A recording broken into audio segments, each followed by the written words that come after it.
I have a confession to make, and I feel like if I don't get this off my chest immediately, it's going to color everything we talk about today. Oh, this sounds serious. It is.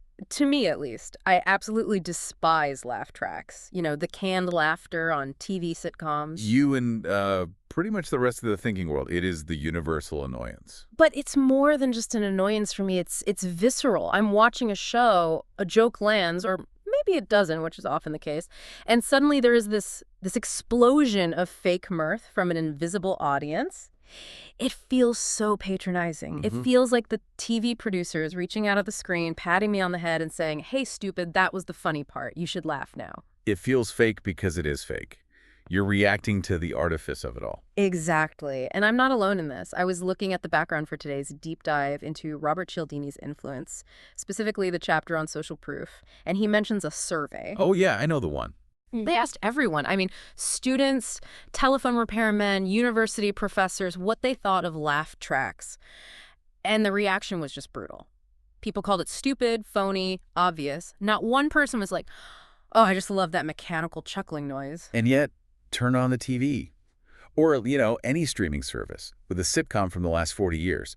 Reruns of Friends, Seinfeld, The Big Bang Theory, even some of the newer multicam sitcoms. It is everywhere. That is the mystery. That's what drove me crazy reading this. TV executives are not idiots. They are ruthless, they're profit-driven, they're completely obsessed with data and what works. Right. They know we hate it, the actors hate it, the directors hate it, so why does it persist? Why do they keep forcing this thing on us that we all explicitly say we loathe? Because of the one thing that always overrides opinion. Which is? Results. The executives aren't guessing. They have the experiments to back this up. The research shows that when you use canned merriment, even that blatantly fake, metallic, obviously looped laughter, the audiences at home laugh longer and more often. Even if they hate the sound of it. Even if they actively hate it. And here is the real kicker, the part that really stings.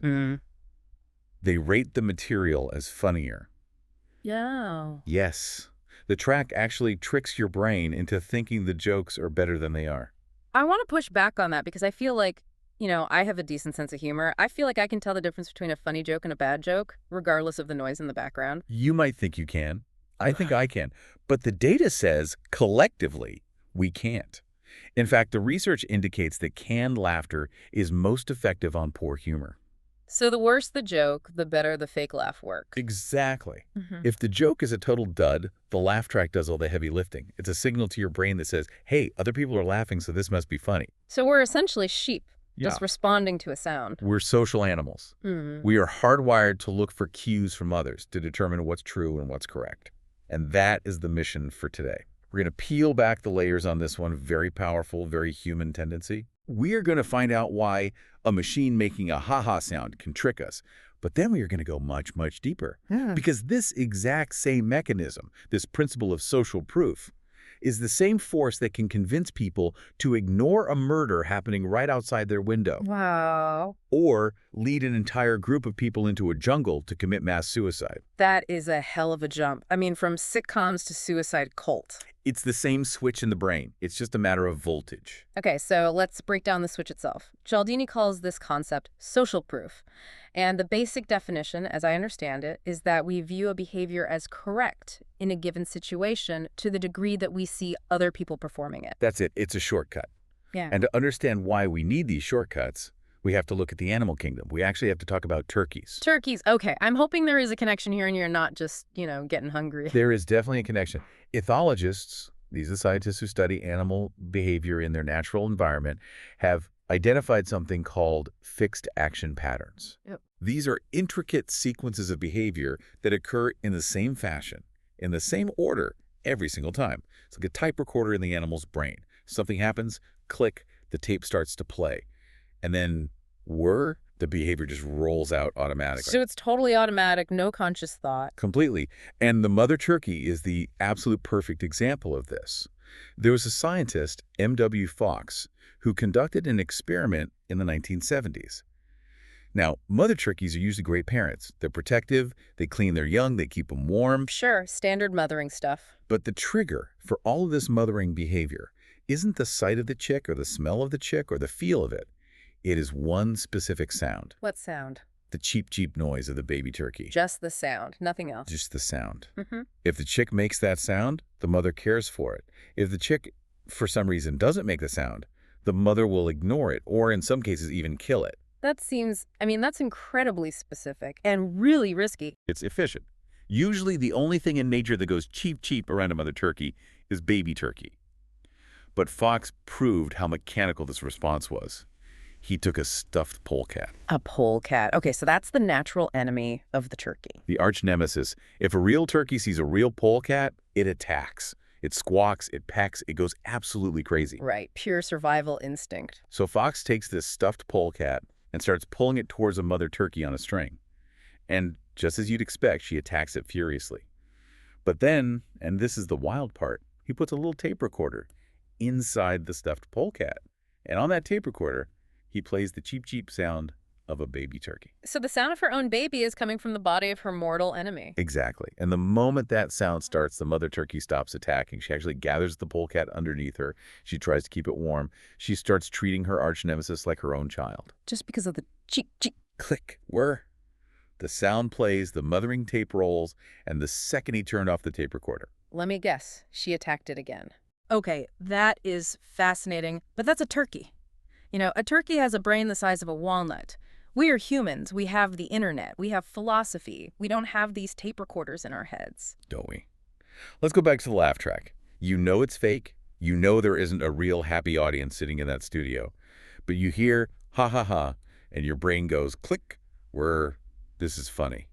The laugh track is our human cheep cheep sound. That is humbling and a little disturbing to think about. It's evolutionary. Our world is unbelievably complex. We don't have the time or the mental energy to analyze every single person, event, and situation from scratch. We need shortcuts. And usually, if a lot of people are doing something, it is the right thing to do. Right. If you're driving on the highway and everyone suddenly swerves into the left lane, you don't stop to, calculate the physics of it or get out and check for debris. You just swerve. You swerve. Because the crowd probably knows something you don't. And 95% of the time, that shortcut saves your life. It's an efficient heuristic. Yeah. But the problem, the real danger, arises when that automatic response, that click, whir, is hacked. Oh. And Cialdini calls the people who do this the profiteers. The hackers of the social mind. The people who intentionally fake the signal to trigger our tape. And once you start looking for this, you realize you're being manipulated constantly. It's not just on TV. I was reading about the salting of tip jars. I waited tables in college, and I never did this, but I definitely saw it happen. Oh, it's standard practice. Before the bar opens for the night, the bartender throws a few dollar bills, maybe even a 5 or a 10 into the jar. It's pure theater. It is. It sends a very clear visual signal. Look, tipping with paper money is the standard, appropriate behavior here. Everyone else did it, so you should too. And it works. You absolutely feel cheap if you drop in a handful of coins when you see bills already in there. Church ushers do the same thing with collection baskets, right? Absolutely. And it scales up to massive operations. The Billy Graham evangelical crusades are a prime example he brings up in the text. Now, Billy Graham was a huge figure, filled stadiums. But the organization didn't just leave the witnessing part up to chance. This part blew my mind. I always assumed those people coming forward at the end, the altar call, was just a wave of spontaneous spiritual emotion. A lot of it was, I'm sure. But the pump was definitely primed. They would have what they called ringers, people who were rehearsed to come forward at very specific times scattered throughout the audience. Ringers? You mean like planted actors? Essentially, yes. In one crusade he studied in London, there were 6,000 of them. 6,000 people waiting for the signal to start walking down the aisle. 6,000? That's not priming the pump, that's an army. It is. And if you're a regular person sitting up in the stands, maybe you're feeling something, but you're a little hesitant, a little uncertain, and then suddenly you see thousands of people streaming forward from every section. That is incredibly powerful social evidence. You think, they must all know something. It must be time for me to go too. It creates the reality. It pretends to reflect. Advertisers do this effortlessly. Notice how they almost never say, this product is excellent because of its unique chemical composition. No, they say fastest growing or largest selling, America's #1 choice. They're telling you, don't look at the product, look at the crowd. There was that great example about the discotheque owners in the 70s, how they would create these huge, long lines outside the club, keeping people waiting for ages behind velvet ropes, even when the club was half empty inside. I have absolutely stood in those lines, and I've been so furious when I finally got inside and saw this empty space. I just thought the bouncers were on a power trip or something. They weren't on a power trip. They were being amateur psychologists. Think about it. If you walked right into a half-empty club, you might look around and think, ugh, this place is dead. Let's go somewhere else. But if you had to wait 45 minutes out in the cold, you get inside and you think, this must be the hottest place in town. I am so lucky to be here. The line itself becomes the social proof of quality. It seems like we're just constantly being tricked, but I want to pivot for a second because Cialdini makes a really important point that this principle isn't inherently evil, it's a tool. And like a hammer, you can use it to build a house or you can use it to crack someone's skull. That's a very fair distinction. Social proof is, at its core, a way we learn, and it can be incredibly, incredibly therapeutic. Let's talk about the dog study, because this actually gave me some hope for how we can use this in a positive way. This is the work of Albert Bandura. He's a giant in the field of psychology. He was working with nursery school-aged children who were absolutely terrified of dogs. And we aren't talking about a little nervousness here. We're talking about a full-blown phobia. Kids who would freeze up, cry, avoid the playground entirely if a dog was even nearby. So how do you fix that? Do you put them in years of therapy? Do you give them a lecture on canine behavior? Nothing nearly that complicated. Bandura simply had these terrified children watch a little boy playing happily with a dog for 20 minutes a day. Just watching, no interaction, no pressure. Just watching. The message was simple. Look, he's playing, he's safe, he's having fun. And what happened? The results were staggering. After only 4 days of just watching this for 20 minutes, 67% of the fearful children were willing to climb into a playpen with a dog and stay there, petting it, even after everyone else left the room. That is a massive shift in behavior, 67% in just 4 days. And it stuck. They followed up a month later, and the kids were even more willing to interact with dogs. The fear was effectively gone. Because they saw someone else doing it. He can do it, I can do it. That's the core of it. And Bandura found something even more interesting. He found that if he showed them video clips of many different children playing with dogs, the effect was even stronger. Why would the number of children matter? Because if you just show one boy, the terrified kid might think, well, that boy is special, he's brave, I'm not like him. But if you show a tall boy and a short boy and a girl and a boy with glasses, suddenly the message changes. The message becomes, all kinds of ordinary people like me play with dogs. The social proof becomes overwhelming. That connects to another study he mentioned by Robert O'Connor about socially withdrawn children. You know, the wallflowers. This one really pulls at the heartstrings. These are the kids you see standing on the fringes of the playground, just too shy to join in. And O'Connor was worried that this isolation would just spiral as they grew up. Yeah, that can be a tough cycle to break. So he created a film. It was 23 minutes long, and it showed a solitary child watching a social activity and then actively, successfully joining in to everyone's enjoyment. So it's like a visual roadmap for how to stop being lonely. Exactly. He showed this film just once to the most severely withdrawn kids in a group of nursery schools. And the impact was immediate. Those children started interacting with their peers at a level equal to the most outgoing, normal children in the school. Just from watching one movie. Just from the movie. 6 weeks later, they checked in again. The children who hadn't seen the film were still just as isolated, but the ones who had seen the film, they were actually leading their schools in social activity. That is incredible. A 23-minute movie basically changed the entire trajectory of a human life. It shows you the sheer potency of the principle. If we see it, we believe it's possible, and we believe it's the right thing to do. But, and there's always a but in this book, isn't there? If social proof can save a child from a life of isolation, it can also trap a group of adults in a terrifying delusion. And I think we need to turn the page to what I consider the centerpiece of this entire chapter. We need to talk about the end of the world. The Chicago Doomsday Cult. This story is just, it is so wild. It reads like a movie script. It really does. But it was a real documented event. This was a study conducted by a team of social psychologists, Festinger, Rieken, and Schachter, in the 1950s. They actually infiltrated a cult to see what would happen when a deeply held belief was shattered by reality. So let's set the scene properly for everyone. It's Chicago. You have two main figures at the center of this group. Dr. Thomas Armstrong, who is a physician at a college health service, so an educated man, a man of science, Right. and Mrs. Marion Keech. Mrs. Keech is the channel. She's described as an older, gentle woman who practices automatic writing. She sits with a pencil and paper, she goes into a kind of trance, and she receives messages from spiritual beings she calls the Guardians from the planet Clarion. And one day, the Guardians drop a bombshell. A great flood is coming. It's going to engulf the entire Western Hemisphere, and the date is set, December 21st. But the believers, the small group of people who meet in Mrs. Keech's living room, are going to be rescued. By flying saucers. The Guardians are going to send spaceships to pick them up at midnight just before the flood hits. Now, it's so easy to laugh at this. Space aliens, great floods, automatic writing. But we have to understand the level of commitment these people had. They weren't just showing up on Sundays for an hour. No, this was all in. They destroyed their lives for this belief. Dr. Armstrong was fired from his job at the college.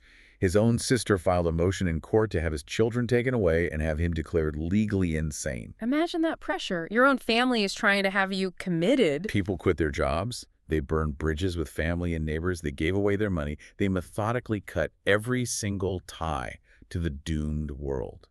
Dr. Armstrong said something that really defines this entire mindset. He said, "I've cut every tie. I've turned my back on the world. I can't afford to doubt." I can't afford to doubt. That is a terrifying sentence. It means he has to make it true because the alternative is admitting he destroyed his entire life for nothing. That's it. So let's zoom in on the night of the flood, December 20th. The preparation gets manic, and this is where the details get absolutely absurd. They receive a message that they can't have any metal on their bodies when they board the saucer. Because the metal interacts badly with the spacecraft's propulsion system, apparently. Of course. So you have these people in the living room in a complete frenzy. They're cutting the brand labels out of their clothes because the thread might have some metal in it. They're ripping the metal eyelets out of their shoes. Women are taking the underwire and stays out of their bras. And then comes the zipper incident. This scene is just unbelievable. It stuck with me so much. It's 25 minutes before midnight. The tension is unbearable. And one of the undercover researchers, who's just there to observe this whole thing, suddenly realizes he forgot to take the metal zipper out of his pants. And the room just explodes. Pure panic. Absolute panic. They think this one zipper is going to doom the entire rescue mission for everyone. They rush him into the bedroom.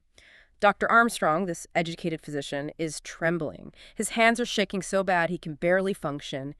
He grabs a razor blade and a pair of wire cutters and starts slashing the zipper out of the guy's pants. Think about the psychology there for a second. He is terrified. He is frantic. He is slashing at a man's trousers with a razor blade because he believes his space alien will be offended by his zipper. It just shows you how deep the delusion had gone. So the zipper is gone. They're ready. Midnight comes. They're all sitting there in the living room, coats in their laps, waiting for the knock on the door from their alien saviors. And nothing happens. 12.05. Silence. Yeah. 12.0. You can just imagine the air slowly going out of the room. They check the clock. Is it fast? Maybe their clock is wrong. 12.28. No saucer. The text describes the mood shifting from intense, giddy excitement to just crushing despair. 4 a.m. rolls around. Still nothing. Mrs. Keech starts crying. She knows it's over. She knows people are beginning to look at each other and think, we are absolute idiots. The physical reality, the undeniable lack of a flying saucer on the front lawn, is just crushing their belief system. The group is on the verge of complete dissolution. And then, at 4:45 a.m., the miracle happens. Or rather, the pivot happens. Mrs. Keech gets a new message from above. Her hand starts writing again. And this new message is a masterclass in psychological rationalization. It says, the little group, sitting alone all night long, had spread so much light that God had saved the world from destruction. So they stopped the flood. Their faith was so powerful, the saucer didn't come because it wasn't needed anymore. It's brilliant. It turns a humiliating public failure into a cosmic victory. We didn't fail. We succeeded so much that the entire disaster was averted. But here's the part that explains social proof so perfectly. Before this night, the group was incredibly secretive. They hated the press. They were insular. They shunned publicity. But immediately after this new message, right after the prophecy was proven definitively wrong, Mrs. Keech picks up the phone. And she calls the newspaper. The reporter on the other end is completely shocked. He says, Marian, is this really you? And she says, yes, I have an urgent message for your paper. And suddenly, the floodgates open. They start calling radio stations. They're inviting high school students into the house to talk about flying saucers. Dr. Armstrong, who previously shied away from any attention, is now giving long interviews. They go from being a secret society to aggressively seeking publicity. Why? That's the central question, isn't it? Why do you become a missionary after your prophecy has been proven wrong? This is the core insight of the entire chapter. They had to establish social proof. The physical evidence, the saucer, was gone. It had failed them. The only way left to sustain their belief was to create social evidence. If they could convince other people to believe, then it must be true. Convince, and you shall be convinced. Since the physical reality couldn't be changed, the social reality had to be manufactured. They needed other people to believe so that they could keep believing. If 1,000 people join the cult now, then Dr. Armstrong isn't a fool who lost his job and his family for nothing. He's a pioneer of a great and powerful movement. It creates this terrifying feedback loop where the crowd's belief actually substitutes for the facts. That is terrifyingly applicable to a lot of things in modern politics and culture. It is. When people are uncertain, and especially when they have sacrificed a lot for a belief, they will look to the crowd to validate that sacrifice. They cannot afford to admit they were wrong, so they must recruit you to make themselves right. Speaking of looking to the crowd, we need to move to a different kind of tragedy now. One that happened not because of fanaticism, but because of a deep, paralyzing uncertainty. We need to talk about Catherine Genovese. The Genovese case. Yeah. 1964, Queens, New York. This is the case that launched 1,000 sociology papers.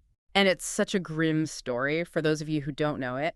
Catherine Genovese was returning home from work late at night. She was attacked in the street. She was stalked and stabbed not once, but in 3 separate attacks over a period of about 35 minutes. And the shocking part, the part that made the New York Times front page, was that 38 of her neighbors watched from their apartment windows. 38 people watching a woman be murdered right below them. And not a single one of them called the police during the attack.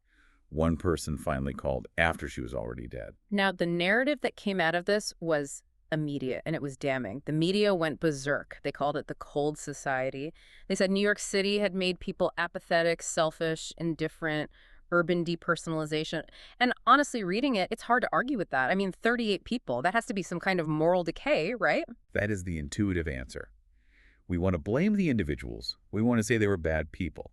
But 2 psychologists, Bibb Latané and John Darley, didn't buy it. They looked at the facts, and they asked a completely different question. They suggested that no one helped because there were 38 witnesses. Woo!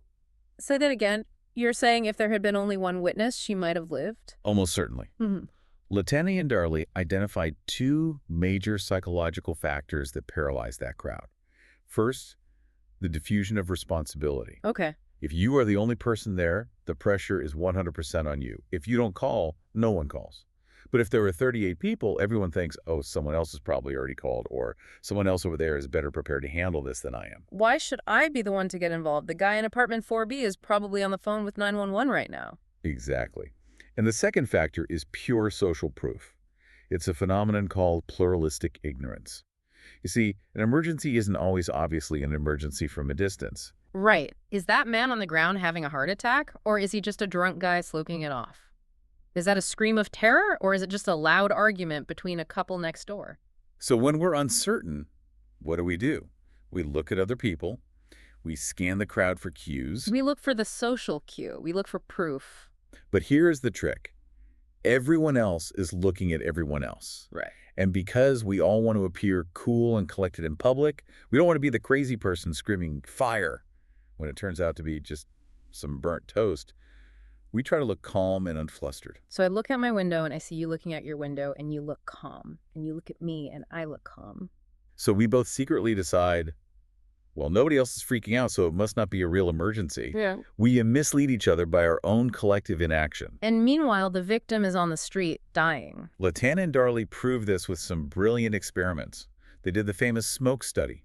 They had a student sitting in a room filling out a form, and they started pumping thick smoke under the door. Really thick, acrid smoke. Not subtle. Not subtle at all.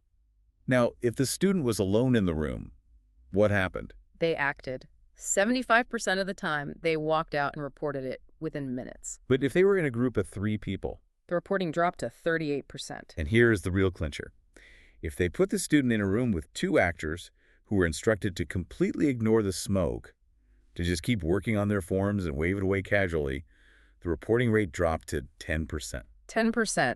So 90% of people sat there in a room that was filling with smoke, potentially risking their lives, just because the two people next to them weren't reacting. They risked burning to death because the social proof, the calmness of the others, overrode the physical evidence of the smoke. Their brain said, if they aren't worried, then I shouldn't be worried. They also did that study with a student having a seizure, right? Yes. A student fakes a seizure over an intercom system. If the listener thinks they are the only one hearing it, 85% of them get help. Yeah. But if they think there are 5 other people on the line also listening, only 31% get help. So the lesson here is terrifying, but incredibly important. There is no safety in numbers. If you are in trouble, a crowd might actually be the worst place to be. Precisely. Cities aren't necessarily cold. They are just crowded and confusing and noisy. Uncertainty is high. And so pluralistic ignorance runs rampant. So, okay, let's make this practical. Cialdini gives very specific advice on what to do if you are the one having the emergency. Say I'm walking in a crowded park and I start having a stroke, I fall down, people are walking by looking at me, but they see everyone else walking by, so they just keep walking. What do I do? You have to cut through the uncertainty. You cannot just moan or groan. You cannot just shout, help. Why not shout help? That seems like the most logical thing. Because help doesn't give enough information. Help with what? Are you drunk? Are you crazy? Are you part of some prank? You need to isolate one person. Cialdini says you should point directly at someone and say, you, sir, in the blue jacket, I am having a stroke. Call an ambulance. That feels so aggressive, so direct. It has to be. You assign responsibility. You put the spotlight on one single person. That eliminates the diffusion of responsibility. Now it is his job, not the crowd's job. And you eliminate the ambiguity. You have told him exactly what is wrong and exactly what to do. Cialdini actually had to use this himself, didn't he? He was in a pretty bad car accident. He was. It's a great story that proves his own point. He was in a wreck in the middle of an intersection. He was bloody, staggering out of his car. The other driver was unconscious. And cars were just driving slowly around them, the classic gawk and drive. The click whir of the bystander. Other cars are driving past, so I guess I should just drive past too. And he remembered his own research. In that moment of panic, he stood up, pointed at a driver, and just commanded, call the police. Then he pointed at another driver and said, pull over, we need your help. What happened? Immediately, the spell was broken. People slammed on their brakes, jumped out of their cars. They were helpful. They were compassionate. They weren't cold at all. They were just confused. Once he gave a clear command, the social proof flipped. Suddenly, helping became the new norm. So that is a life-saving tip. You in the blue jacket. I'm going to remember that. I hope you never have to use it, but yes, it absolutely works. Now, we've talked about uncertainty, but there is another amplifier for social proof that is just as powerful, maybe even more so. Similarity. Monkey see, monkey do is strongest when the monkey looks just like you. Right. We are most influenced by people who we perceive to be similar to us. There was a clever study done in Manhattan with lost wallets. Researchers dropped wallets all over the city containing some cash and a letter. And the letter made it look like the wallet had already been lost once, right? Like someone found it, wrote a note to the owner, and then somehow lost it again themselves. Exactly. The note said, Dear Mr. X, I found your wallet. But they varied the letter. In half the cases, the letter was written in standard English by an average American. In the other half, it was written in very broken English by a recently arrived foreigner. So the test was, do you follow the example of someone like me versus someone unlike me? And the results were stark. When the previous finder was similar, the one who wrote in standard English, 70% of New Yorkers who found the wallet returned it. When the previous finder was dissimilar, the one who wrote in broken English, only 33% returned it. Wow. So we actually take our ethical cues from people we identify with. If the foreigner returns it, I don't feel the same social pressure to do so. But if the average American returns it, I think, well, that's what people like me do. And this applies to everything. Cialdini tells this great, a much lighter story about his own son, Chris. The swimming lesson? This was so relatable to any parent who's ever tried to teach their kid anything. Cialdini is a professor of influence, a world-renowned expert on persuasion. But he could not, for the life of him, influence his own kid to swim without an inner tube. He tried everything. He even hired one of his graduate students, a former lifeguard, a big strapping guy, to come over and teach him. Look at this expert, Chris. Do what he says. And Chris wouldn't budge, because a graduate student isn't similar to a 3-year-old. He's a giant. He has different muscles, a different brain. Right, no connection. Then one day, Cialdini goes to pick Chris up from day camp, and he sees something impossible. He sees Chris, his son, diving headfirst into the deep end of the pool, no tube. Cialdini freaks out. He runs over, shoes still on, thinking the kid is drowning, and Chris pops up out of the water, grinning. And Cialdini says, "Chris, you can swim. How did you do it? What happened?" And what was the explanation? "Well, I'm 3 years old, and Tommy is 3 years old. And Tommy can swim without a tube, so that means I can too." That is the purest distillation of the entire principle. Tommy is like me, Tommy can do it, therefore I can do it. It's cute when it's about learning to swim, but this similarity principle has a very, very dark side. We have to talk about the Werther effect. This part, I have to admit, this part of the chapter, I struggled with this. The data seems so wild that it sounds like a conspiracy theory. It does sound impossible, but the statistics are shockingly robust. It's named after Goethe's novel, The Sorrows of Young Werther, right? Yes. In the 18th century, Goethe wrote this hugely popular book about a young man who commits suicide out of unrequited love, and it sparked a massive wave of copycat suicides across Europe. Young men were dressing like the character Werther, using the same type of pistol, dying in the same way. It got so bad the book was banned in several countries. So that's the historical context, but a sociologist named David Phillips decided to see if this still happens in modern times. He looked at suicide statistics in the United States after front-page suicide stories were published in major newspapers. And he found a massive, undeniable spike. Within 2 months of a front-page suicide story, suicides in the area where the story was circulated go up by an average of 58 cases. It is a clear copycat phenomenon. Okay, that is tragic, but it sort of makes sense. A vulnerable, depressed person sees a suicide in the news, and it gives them the idea or the permission. But Phillips found something else. He didn't just look at suicides. He looked at accidental deaths, car crashes, plane crashes. This is the really disturbing twist. After a highly publicized suicide story, the number of people dying in commercial airline crashes increases by 1,000%. 1,000%. That makes absolutely no sense. Why would a suicide story cause a plane crash? Is it just that people are sad and distracted? Is it some kind of collective grief? That was the first theory. Maybe pilots and drivers are just looking down, they're crying, they're not paying attention, but the data didn't fit that at all. If it was just general sadness, why would the effect be so chillingly specific? What do you mean, specific? Phillips found a correlation that is terrifying. If the news story is about a pure suicide, one person dying alone, then single car, single fatality crashes increase. But if the news story involves a murder-suicide, where the person kills others and then themselves, then multiple fatality car and plane wrecks increase. Wait, you're saying these aren't accidents? Phillips's theory is that many of them are hidden suicides. Copycat suicides disguised as accidents. But why disguise it? For any number of reasons. To protect their reputation, to spare their families the social shame and stigma of suicide, or, very cynically, to allow their dependents to collect on their life insurance policy, which often doesn't pay out for suicide but does for accidents. So a guy reads about a suicide, decides to end his own life, but wants the insurance money for his family, so he drives his car into a tree. Or he crashes his private plane. Or if he reads about a murder-suicide, he might crash his car into another car on the highway, taking others with him. That is incredibly dark. But is there proof that it's the similarity principle at work? Maybe it's just general bad vibes in the air. The proof is in the demographics. When a young person commits suicide, and it's in the news, it's young drivers who start crashing their cars. When an older person's suicide is publicized, it's older drivers who start dying in single car wrecks. I am like him. He did this, so this is a valid option for me.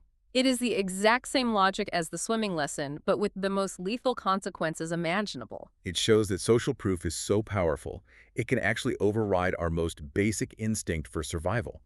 If the social evidence says, end it, and that evidence comes from someone who is like you, it triggers that automatic tape. Click, whir, crash. Which leads us, I guess, inevitably to the ultimate extremity of this principle, the event that really anchors this entire horrifying discussion.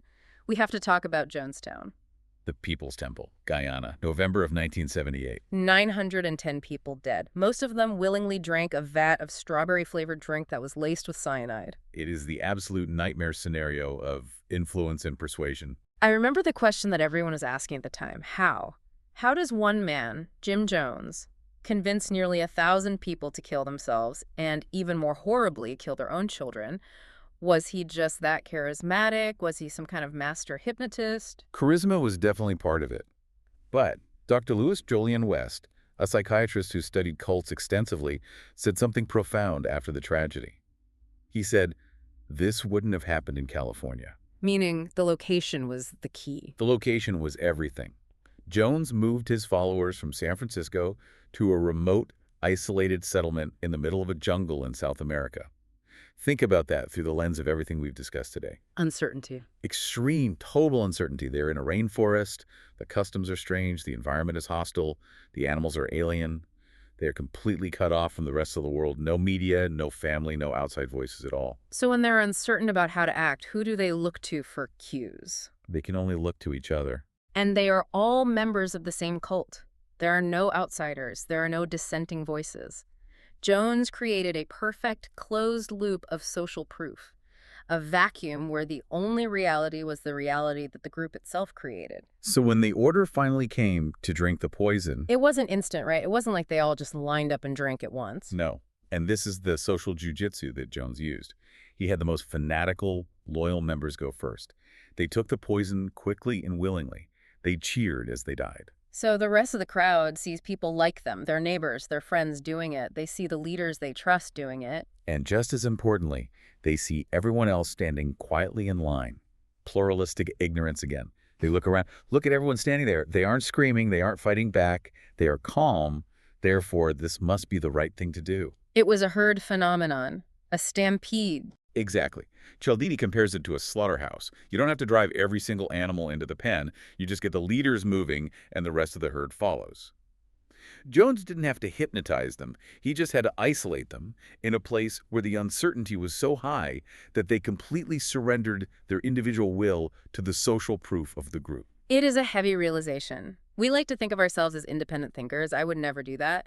But when you strip away our familiar environment and you surround us only with people doing the same thing, we are very, very easy to lead. We are. The autopilot is incredibly strong. But that is why understanding this is so important. Cialdini ends the chapter with defenses. How do we fight back? How do we say no? How do we stop that automatic pilot from crashing us? He identifies two main types of false social proof that we need to watch out for. The first is when the data is intentionally faked. It's sabotage. Like the laugh track, or the claque in French opera. I loved this detail in the book. Oh, the claque was a legitimate, thriving business in 1820s Paris. You could hire a firm to provide professional applause for your opera.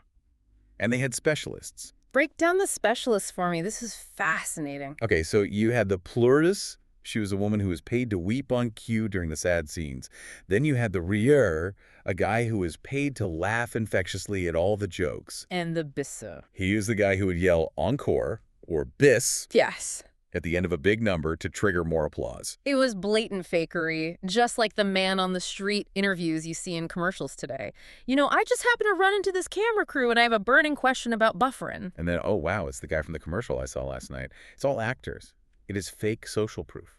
And Cialdini says when you see this, when you hear the laugh track or see the fake interview, you should get angry. Anger is the defense. Yes.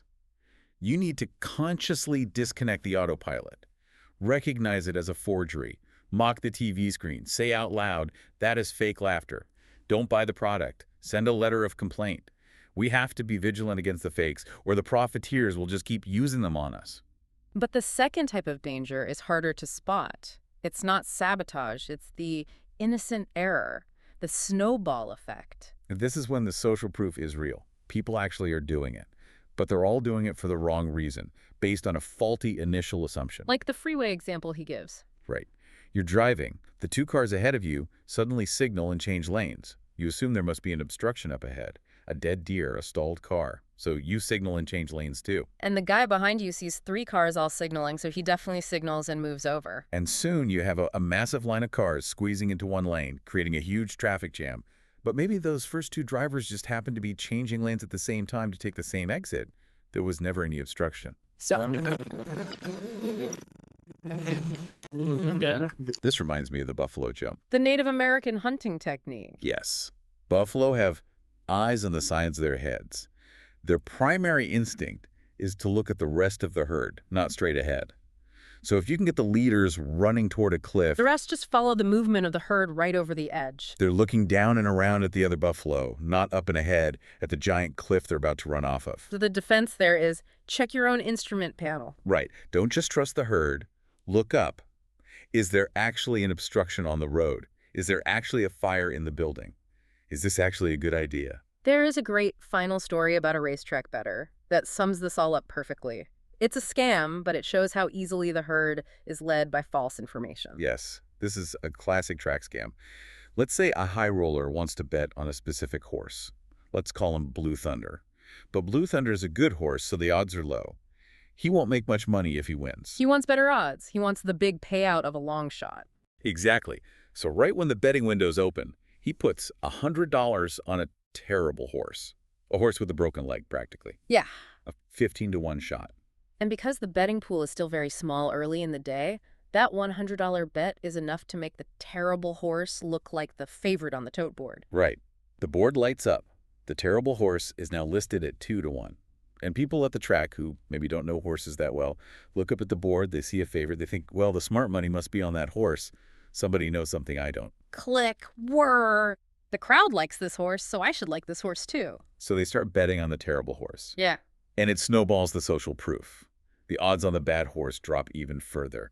And crucially, the odds on Blue Thunder, the real winner, go way up because nobody is betting on him anymore. And then what happens? Then, right before the betting window closes, the high roller steps in and places his real big bet on Blue Thunder. He gets huge odds, the horse wins easily, and he cleans up. He used the crowd to create his own more profitable reality. And the crowd lost its money because they followed the favorite without ever stopping to ask why it was the favorite in the first place. And I think that is the provocative thought we should probably leave you with today. The crowd creates its own reality. It can be a force for good, like teaching a scared kid to swim. But it can also be a stampede right off a cliff. So the question to ask yourself is, where in my life am I following a favorite just because everyone else is betting on it? Are you checking your own instrument panel? Or are you just running with the buffalo? It's always worth looking up to check. Absolutely. That's it for this deep dive into social proof. Check your zippers, watch out for laugh tracks, and we will see you next time. Stay safe out there.